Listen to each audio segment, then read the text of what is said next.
Welcome to the Time Management Podcast with me, your host, Abigail Barnes. I'm a productivity coach, global speaker, time management author, and award-winning entrepreneur on a mission to share the 888 formula with the world and to remind you that it's your time. Leave it to me to bring you new time management tips, tricks, tools, and strategies, to introduce you to guests, research, and case studies from around the world, and to give you a simple 5-step process you can follow to uplevel your productivity, achieve your goals, and create a life that exceeds your wildest dreams. I'm so excited that you're here, so let's get started. Welcome to the show. This week, I am so excited to bring back a previous guest. Today, we have Ira Kiourti joining us to talk all things astrology. Ira, welcome to the show. Hi, Abigail. Thank you so much for having me. First things first, before we dive into who Ira is in a nutshell, please check out episode 49, How Can Astrology Save You Time? If you've not listened to that one, this is the prequel to this sequel. And I feel like there are going to be more episodes to come because this conversation, this theme, this area is so huge. But let's do a quick reminder. Who is Ira in a nutshell? I would say I'm an explorer above all. I am a professional astrologer. I'm also a philosopher. I have a PhD and 2 masters in philosophy. And that's just because I love philosophy and I really found my home there. And I probably would have stayed there had I not had to travel and do other things in life, which brought me back to astrology. I started at the age of 12, so it's always been with me. Decided to do it professionally later in life. I've also done fine art and I'm also a clinical hypnotherapist and trained RTT therapist. Just because, what I love is just distilling information and getting to the bottom of things. Obviously, philosophy is fantastic for that, but I'm also very interested in people. I love to be of assistance wherever I can, and I love to get to the bottom of helping people to find what they're looking for. And astrology is a fantastic way to do that, a fantastic tool for self-knowledge. And it's like a blueprint that helps you, understand why you've come here. And it's almost like a user manual because we're not blank canvases when we come. There's an intent. Well, Dr. Ira, let's start with the astrology charts. Can you explain to us the basics of an astrology chart? Because I keep hearing people talk about all sorts of things. I'd love an astrology chart refresher from the expert. An astrology chart is a map of the heavens at the moment of your birth. Now, the heavens are quite vast, so we've obviously selected some items to put in there. And I'm sure that as these grow, astrology grows, more and more bodies, more and more calculations. But in a nutshell, they are a map of the heavens. It contains the solar system, the major planetary bodies of our solar system, the sun and the moon. And it also contains what's called the ascendant and midheaven. These are calculated at the time and place of your birth. They're literally, from where you stand on the earth, what stands on the horizon. And that changes from place to place and time to time. So it is we call the cross of incarnation. The moment of your birth, there's a particular sign rising on the horizon, a particular sign on the top of the sky. And these determine your ascendant and your midheaven and the houses of your chart. This is what the chart is, basically. So there are 12 houses, and every house is tied to one of the astrological themes. Yes, just like there are 12 signs, there are 12 houses. Now, as I said, I think in my previous podcast, the signs are derived from the constellations and the mythology behind them, but are not identical with them. And the signs are in Western astrology, we use tropical signs, which basically means that the zodiac begins at 0 Aries on the spring equinox. So it's almost like a clock, a giant clock in the sky. And each sign is 30 degrees long, and you have a 360 degrees, basically giant clock in the sky. So those are the signs.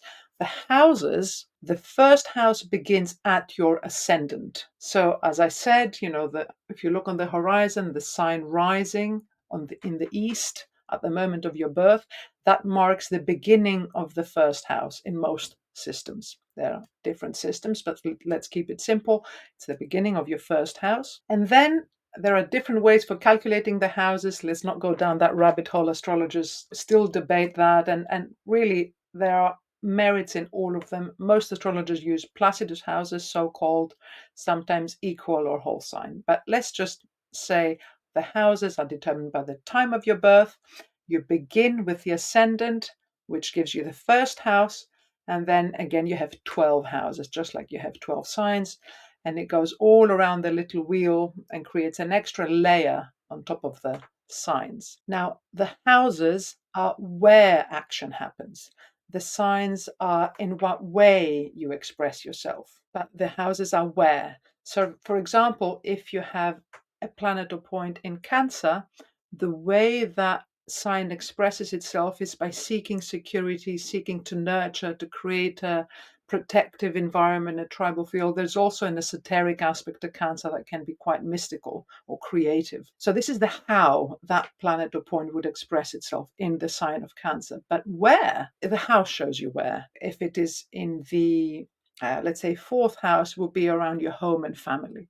If it's in the ninth house, it would be what you like to study, what excites you in terms of exploring the world. If it's your 10th house, would be your career, seventh house, relationships. These are very simplified explanations, but I like to equate it to Cluedo. So it's the who with what and where. It's the room in which things happen, area of life in which things happen. Now, I should probably add that without going too deep again, the houses are derived symbolically from the signs, in that the first sign is Aries, and it's all about taking action, arriving, like it's a sense of identity. I am. And the first house has some of these qualities of Aries, this kind of spontaneity and immediacy, but it is the area of life in which whatever you're expressing is expressed. So it would be how you identify yourself, for example, in what areas you take the initiatives, and how you identify yourself. The houses are the where and the signs are the how. To add to this, one more thing.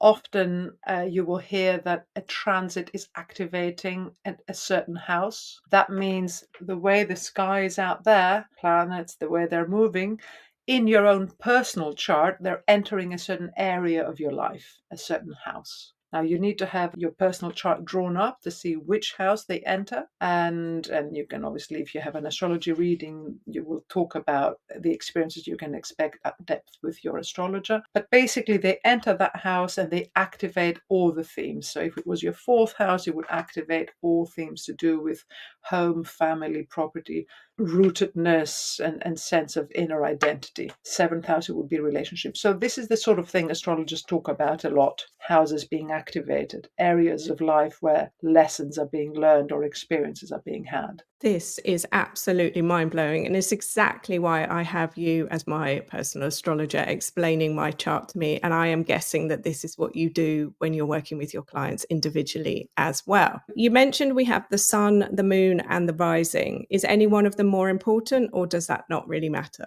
No, because the most crucial thing is astrology is the study of cycles, the study of relationships between these kind of planetary and cosmic objects. So sun, moon, and ascendant is the trio of incarnation, of almost like soul, body, spirit. Nothing is more important than the other. You see, they come together.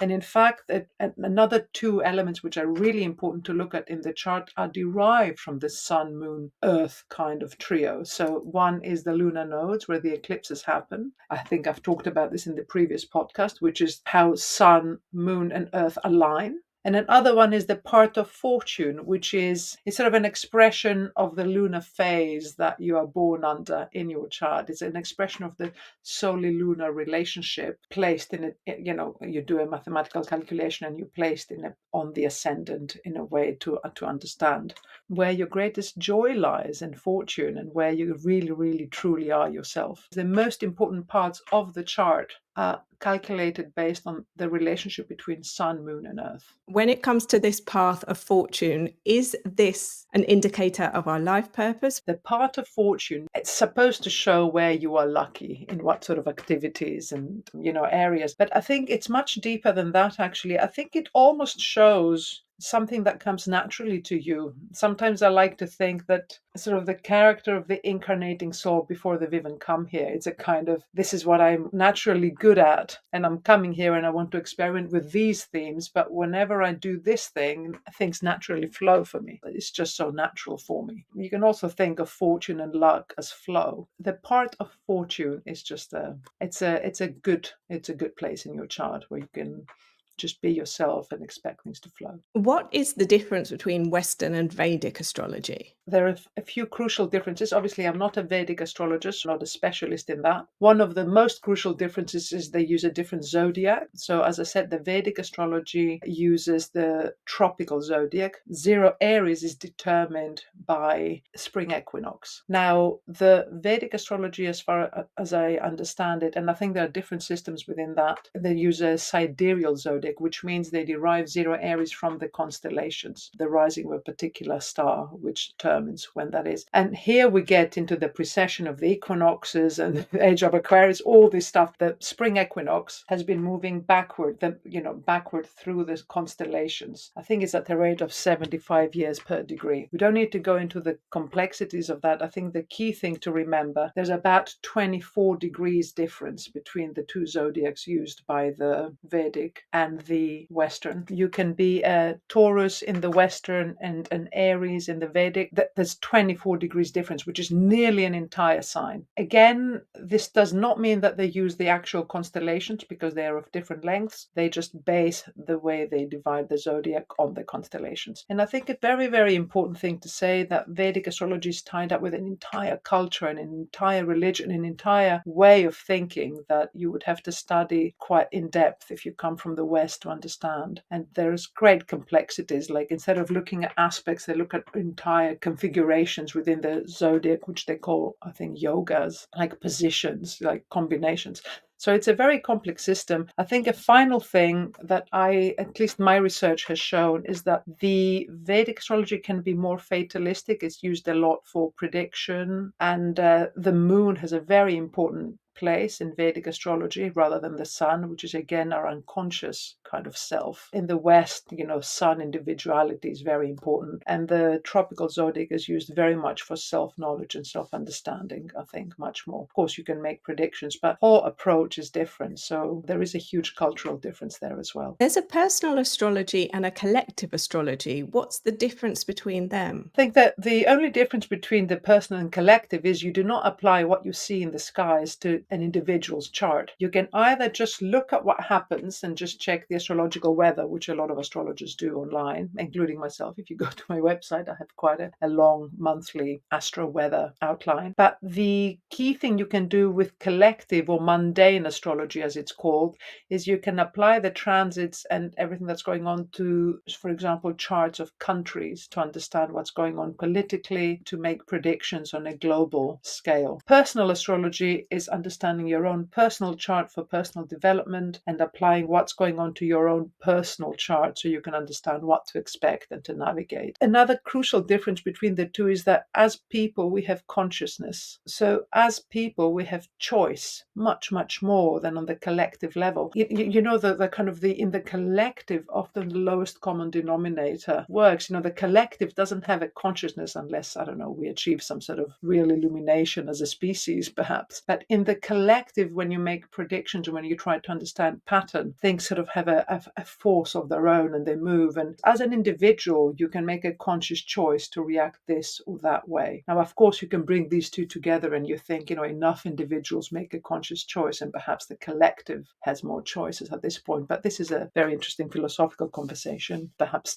for another time. And again, I would encourage you to check out episode 49, because in that episode, Ira really explained a lot around the history of astrology and where it comes from and how all of this interconnects with everything that we're talking about in this episode today. What does it mean when people talk about Pluto is in Aquarius? Pluto takes 248 years to go around the zodiac. So whenever Pluto changes signs, it's a big deal. People are very excited about Pluto in Aquarius for a number of reasons. First of all, it's the first time Pluto changed signs since 2008. And we know what an important year 2008 was. It's a powerful change of paradigm when Pluto changes signs. We obsess over new things. We have new, really intense experiences that happen that transform the world on a global level. It is really a change of zeitgeist, a change of times. Now, another reason people are extremely excited about Aquarius is this whole thing about the age of Aquarius, we're entering into. There is a strong sense of humanity's awakening. And with Pluto also entering Aquarius during this time, there is a strong sense that this is the time when we're going to come into full consciousness. Aquarius also, the symbolism of the sign has everything to do with things we're now by this point already familiar with, things like AI and transhumanism. And over the next 20 years, we're going to go through that entire test. There's no stopping this train. We're going there, but it's how we're going to handle it and whether we're going to be able to come through it, and really to understand what it means to be a human being. What is humanity? What is our consciousness? It's a very important time for that. And Aquarius also has much to do with UFOs and, all kinds of the sense of having a galactic presence, like not as being humans on Earth, perhaps in a bigger system. There's a lot of this sort of thing happening. These are themes of the times. Finally, Aquarius has lots to do with freedom and being a human rights and human freedom, personal freedom, democracy in a way. Let's use this word. And what's really exciting about Pluto in Aquarius is the last time Pluto went into Aquarius, we had the American Revolution and we had the French Revolution. Now, both of these form the foundations of our present-day democracies, Bill of Rights, and in France, it was almost like a prototype of democracy, for Europe. So this is a very important time for human freedoms, human rights. And even going back, if you go to my site, I have an article on Pluto in Aquarius where I go into depth. One of the crucial things that I picked out from previous times when Pluto went in Aquarius, almost every quarter of a century he went in there, is there was always a fight for freedom and to break free from some sort of overarching controlling force or centralized force or hierarchy or some imposing force. There was always a fight for freedom, and I particularly draw attention to the Scottish War of Independence happened there as well, and some other really exciting things like I think the breakup of the Mongolian Empire happened during Pluto in Aquarius. Again, this sort of big conglomerate things breaking down into more kind of humanly manageable chunks. It's a very exciting time, and it will be in Aquarius till 2044, and life will be unrecognizable, I think, at the end of that. Pluto was affecting other signs for 16 years. What does that actually mean? I've seen things online about cardinal signs, of which I am one, and we are now being released. And there are other signs who are now experiencing it. What actually does that really mean? Of course, on the personal level, very good question. Pluto traveling through a part of the zodiac will affect by geometrical aspects. We call them aspects in astrology. They're basically geometries. So if you have a 360-degree circle, you have a point here, it's going to form squares. Basic geometry is going to form trines. It's going to form hexagon sextiles. These are geometries. And when we say cardinal signs, Capricorn, where Pluto was for the past 16 years, is a cardinal sign. And we have 4 cardinal signs in total, forming a square in the circle. And these 4 were Libra, your sign, Cancer, Aries, and of course Capricorn. The square in astrology is a challenging aspect. It's an aspect of conflict, because ultimately it's an aspect of manifestation. I mean, anyone who's into numerology as well will kind of understand this kind of this sort of meanings to numbers. So 4 has always been, the square, the number of manifestations. Squares are manifesting aspects, but manifestation usually happens through conflict of some kind. If there's no friction, you're kind of cruising along, nothing happens. So with a square, things happen.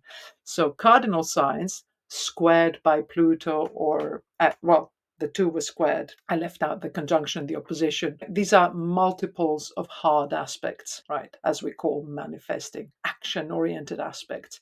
Cardinal signs have had this energy with them for the last 16 years. And of course, it depends what degrees, your stuff is in the cardinal signs. Did you experience it more at first, more toward the end? Do you have a whole bunch of stuff in there and you were like non-stop challenges, all of this stuff? I think you have a bunch of stuff in there. You've definitely had non-stop challenges. Basically, this is cardinal signs have been affected, let's say, by Pluto in Capricorn. I don't like causal language because these things are symbolic. It's a symbolic language, astrology. I don't want to say Pluto caused anything, but it was a time for you where you were challenged, and Pluto is all about transformation. Like with Pluto, once it's been through, nothing remains of the past. Like it's burnt to ashes, nothing remains. But at the same time, through this experience of being reborn, it's like the phoenix rising from the ashes. It's so empowering, and this new person is so incredible. You would never want to go back anyway. It's not like you haven't lost anything, but it's gruesome to go through. It's not easy, but it can also be exciting. I mean, if you have your Venus in your natal chart connected with Pluto, you're probably drawn to these experiences anyway. For example, there's something for everyone in this world. But yeah, Pluto, powerful transformation. So now it's moving to the fixed signs: Aquarius, Taurus, Leo, and Scorpio. We're in for some years, or I'm a Taurus, though, of powerful transformation. So that'll be fun.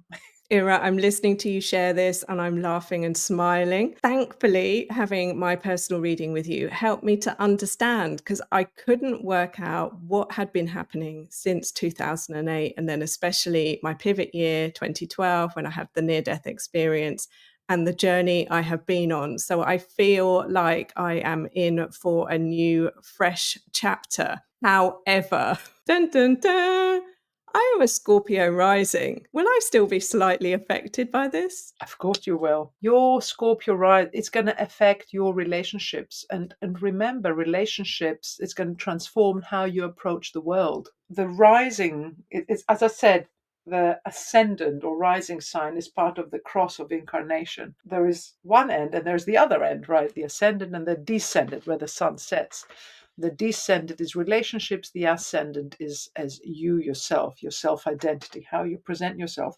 So this whole axis, I like to call it the interface axis. So it's how you interface with the world. So when we're talking about relationships, we're not just talking romantic, what you're doing right now, the podcast, forming an audience and having, and your relationship with me, with your audience, your readers for your book, all this stuff is an interface axis kind of experience alongside business partnerships, romantic relationships, even very close friendships when it's a real one-to-one, not a group context situation. So all of that, you can look forward to some transformative experiences in all of that. That's going to change where you are here for the better. It's always for the better. It's just that we resist change. And I'm a Taurus. I really know that feeling of resisting change. Taurus don't like change. Well, I'm excited to hear this. Having survived or thrived or evolved for the last 16 years, I feel like I know that this is all part of the journey. And as with every episode and every conversation or the modalities that we're exploring, we are simply learning more, considering different perspectives. We are not using them as a predictor of or foretelling this is going to be a number of terrible, terrible years, because we have personal agency to be able to influence our own lives. This is information. This is to help to empower us. And it's, if I may say, it's an exciting adventure. We've all come here for the adventure. We want to go through this, and it's all how we respond to things.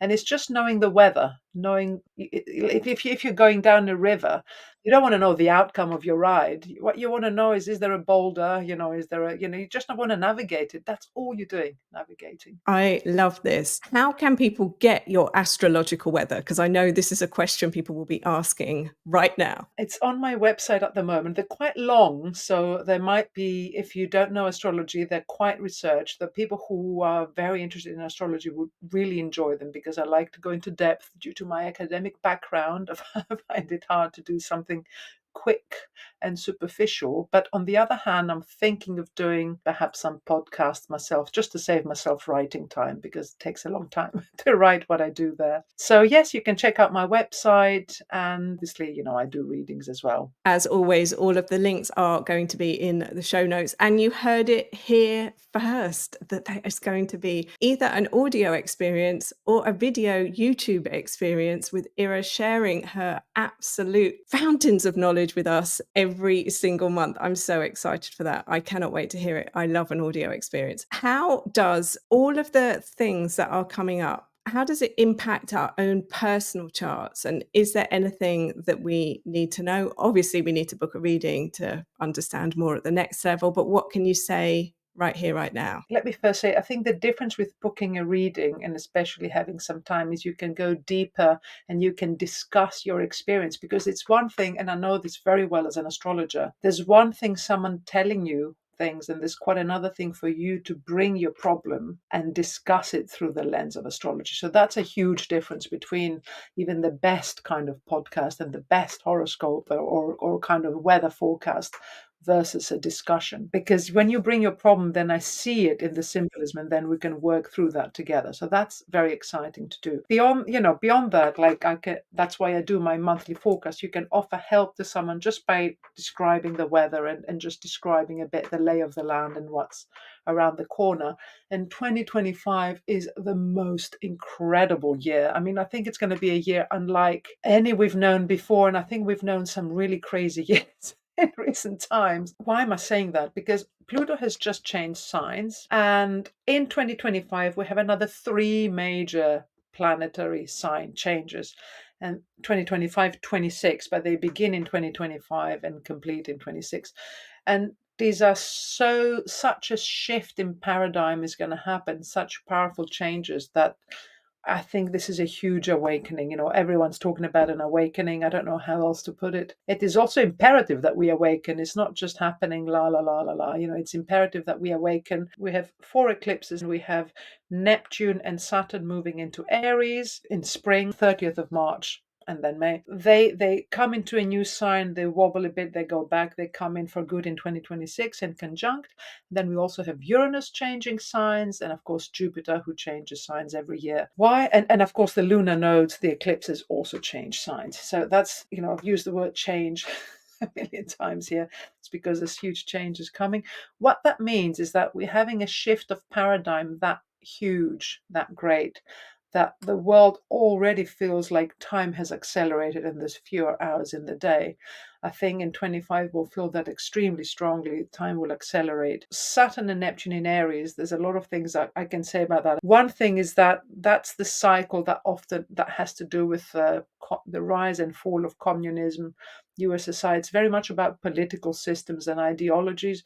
So we're going to see the birth of new political systems and ideologies, probably changes in Russia as well, which is very tied to that cycle. Uranus in Gemini, it reinforces this whole informational age, AI, alternative media, technology, transport, it's going to be transformed. We're going to go through very rapid technological changes, right? Media kind of an information environment is going to change rapidly. This is over the coming years, but all I'm saying is it really, really, truly begins this year. We've had intimation since 2023. So Pluto entered Aquarius and entered and left since March 23. And we've had intimations of this. I think even ChatGPT really came online in 2023, for example. We're talking about something that started slowly is really going to take off hugely. Now, the other thing with Aries, Aries is ruled by Mars, the god of war, and there is potential for war out there. We all know it. This isn't about a prediction. This is about That's why I said awakening is very important now, because it's all about us. Aries is also the sign of independence, initiative, coming into our own, being an individual, having agency, saying, no, we don't want that. We want something else, So it could be a very empowering time rather than letting systems kind of take over and do their own thing. It's very important that we each individually decide who we want to be and what world we want to have and make it happen. So it's a very powerful time for humanity. 2025. It begins spring. Even spring is a time of action. Get in there, make things happen. Wow, I am absolutely loving this. You said that you feel that we are going to start experiencing time at an accelerated rate next year. Is this that our perception of time is going to change, do you think? Very good questions. I think it's already changed. Much of it is easily explainable. We're bombarded with information. There's media everywhere. We have to do so many things. You go online, you have to fill out your own form. There's no longer like customer service. There's so many practical, mundane reasons why we don't have like the time feels like it's going away. Some of it with the things has to do because we do many things that we didn't do before. And some of it has to do with our attention being grabbed. See, that's the thing. Time is all about attention. I mean, better than I do all the little tricks, and all the important things about managing our time. But I think the acceleration has much to do with our consciousness needs to come fully online to be able to kind of, you got to be present. Once you are present, time is eternal, really, when you live in the present, which we don't. We live in the past and the future, planning, thinking about the past, worrying, all this stuff. So the more present we are, the more time we have in a way, because the kind of expands. So that's why it's accelerating in the sense that we're going to need to be much more present in our lives to make conscious decisions, to be aware of situations, because everything is accelerating. I think it already is. People are feeling that. And as I said, our experience of time is definitely subjective. When people say, I don't have time, it's similar with money. I don't have time for something. It means it's not at the top of the list of my priorities. And it's all about whether you have space in your head for something, very crucial. So making space in our head for the things that matter to us and are important, individuation, agency, coming into our power. This is going to be very important in a very fast world. I'm so, so, so excited to hear this, because this is the direction that I'm taking my programs and the conversations. And these are the conversations that are coming into my day-to-day life more and more. And obviously you were saying about Pluto and its impact on technology. Perhaps we are going to really start rethinking, why do I actually need to physically fill in these forms? What parts of technology can then be integrated into these systems and these processes? I truly feel with the conversation about consciousness is that we are going to have to up level our view of time and how we're using it in terms of what we will be willing to allow to be let go. And so we are going to stop doing XYZ with our time that we are just so used to and is in our comfort zone, but is actually wasting our time and a bit boring, and allow technology to do it for us so that we can regain our time. But then, Ira, and this is the $1 billion, trillion pound question, what am I going to do with my time next? And I guess this is where you're saying all these planets that are coming online are going to be activating different parts of our houses. And each of us is going to have a whole new thing that we're going to be doing, because the word that you've been using, change, change, change, is here already. Very exciting. Yes. So, these are the global themes, as it were: technology, change, taking your power back in certain ways, individuation. But where will you experience it? Will you experience it, for example, the Pluto in Aquarius? In what area will you experience the forces of transformation, like urging you to change, moving through your life? Would it be because of changes in your home and family situation? This is making things personal. Would it be in your relationships? You meet very important people who change your life. Will it be because you tap into your creativity? That would be the fifth house, for example, or through love and romance. This sounds very trite, but our life here on earth, there's a lot of practical things we need to do. We have to have a home, we have to have work, all these things. It's wonderful to have these great themes, but they move into some area of your life and affect it. Your finances, nobody wants most of that stuff. Nobody wants, right? So it's about embracing it as an adventure and thinking, okay, I'm going to now, I expect, for example, if it's in your fourth house, in your roots, to be transformed from the ground up. It starts with my own private self-conception, who I am at root, at core. Where do I want to live? Who are my people, my family? I mean, my roots. What is my history, my past? Where am I coming from? And also psychologically, where am I coming from? Do I need to get rid of baggage? Do I need to, have a new sense of myself from which to grow? Like a tree has roots, and then from the roots it can grow and flourish. So this would be an example, right? So you see, where is it affecting me? And this allows you, like Uranus entering Gemini will be extremely exciting, will be almost like we all suffer from ADHD, and where will it affect your career? Will it affect like people you meet? So this helps you localize the experience and manage it. It's all about a system of managing experience and understanding and going with it more consciously and more deeply rather than being just buffeted by everything. So yes, by doing a chart, you can understand where things will, how they'll affect you, and then take steps and say, okay, I'm going to embrace, like I'm going to go out and meet loads of people and just see what happens, for example, if it's Uranus in your seventh house, or open my podcast to the public, or whatever it is. Yeah.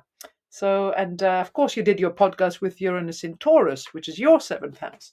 So it's a very exciting, you open yourself up to the public. Seeing it as an exciting journey is the only way to see it. We are sovereign beings on this earth on a journey, and has everything to do with navigation, because we don't have a bird's eye view, we're here. What else do you want to share that we haven't discussed today? Oh gosh, there's lots I could share. Two things I'll say. Another theme coming up this year is the theme of retribution. So we need to be aware of that. Chiron and Aries are coming together.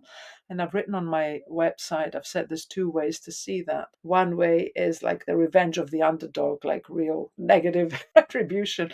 And the other way is the healing of division, because Aries was the goddess of discord in ancient Greek mythology, and Chiron is the great healer.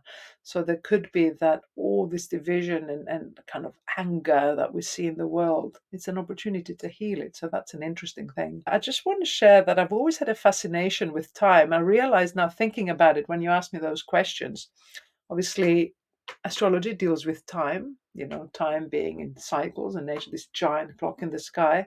But in my philosophy as well, like I did my master's thesis was on the time traveling paradoxes, and my other master's thesis was also on time, was the arrow of time. So I'm utterly fascinated by time. I don't think time isn't real. It's a gift. Time is a gift to allow us to unfold in a sequential manner and kind of experience things and understand them. So when I say time is accelerating, it just means that we're going to feel more and more the unreality of time in a sense, and the reality of consciousness and presence, and that being the key to everything. So yes, I think if I leave with anything, I'll leave with that.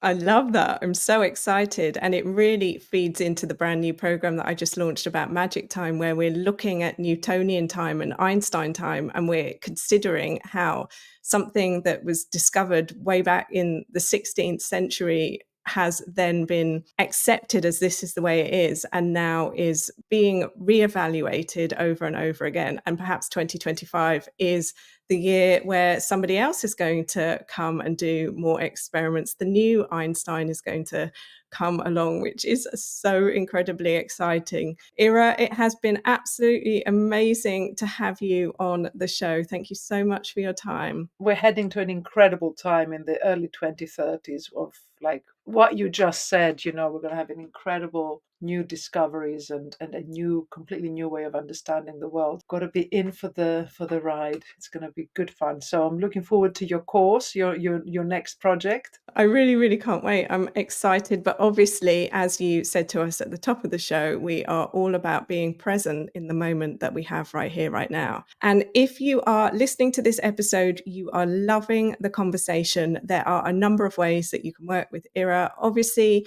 we're going to leave all the links in the show notes, but definitely sign up for that monthly astrological weather. You will then be the first to hear about whether this gets turned into an audio, a video experience, or both, which is super duper exciting. And I can highly, highly recommend the benefits of having a personal reading to understand more about your own chart. So thank you so much for your time. I truly appreciate it. Thank you, Abigail. Appreciate you. And until next time, my friend, stay safe, stay well, and do remember, it is your time. Thank you so much for tuning into today's episode. If you loved what you heard, be sure to let me know by leaving a review so I can keep the good stuff coming. Come and say hi on Instagram at Success by Design Training, or visit my website, successbydesigntraining.com, or connect with me on LinkedIn. Just search Abigail Barnes. Until next time, don't forget, you are amazing and it's your time.